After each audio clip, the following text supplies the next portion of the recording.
개인회생 절차에서 면책 불허가 결정이 내려진 경우 채무자는 해당 결정에 대해 항소를 통해 다시 판단을 요청할 수 있습니다.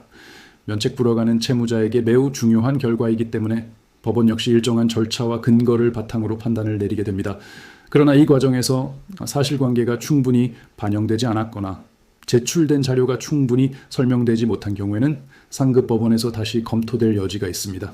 실제 사건에서는 재산 누락이나 소득 관련 문제로 면책불허가가 결정되었지만 이후 추가 자료를 통해 고의성이 없거나 절차상 오해가 있었던 점이 확인되는 경우도 있습니다. 처음 결정만 보면 모든 절차가 끝난 것처럼 느껴질 수 있습니다. 어이없죠. 하지만 항소는 기존 결정을 다시 검토하는 절차이기 때문에 사실관계와 자료를 보완하여 제출하면 판단이 달라질 가능성도 존재합니다. 중요한 부분은 항소 자체보다 항소 사유를 어떻게 정리하느냐입니다. 단순히 결과에 동의하지 않는다는 주장만으로는 부족하고 면책 불허가의 근거가 된 사실관계에 대해 구체적인 설명과 객관적인 자료를 함께 제출해야 합니다. 특히 재산 변동 경위, 소득 발생 시점, 변제 계획 이행 과정 등 절차 전반을 기준으로 정리하는 것이 필요합니다. 법원은 형식적인 주장보다 실제 자료와 흐름을 기준으로 판단하게 됩니다.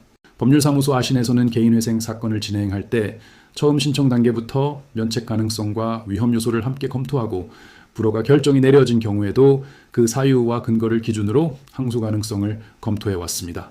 중요한 것은 단순히 항소를 진행하는 것이 아니라 기존 절차에서 어떤 부분이 문제로 판단되었는지를 정확히 이해하고 이를 객관적인 자료로 다시 설명하는 과정입니다. 이러한 준비가 항소 절차에서 중요한 기준이 됩니다.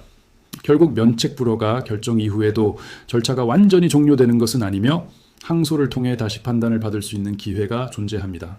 다만 항소는 기존 절차의 흐름과 자료를 기준으로 이루어지는 만큼 사건 전체 구조를 기준으로 준비하는 것이 중요합니다.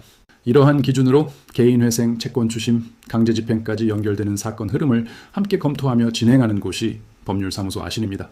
변호사 상담이 필요한 경우에는 본 영상의 설명글을 참고하시기 바랍니다.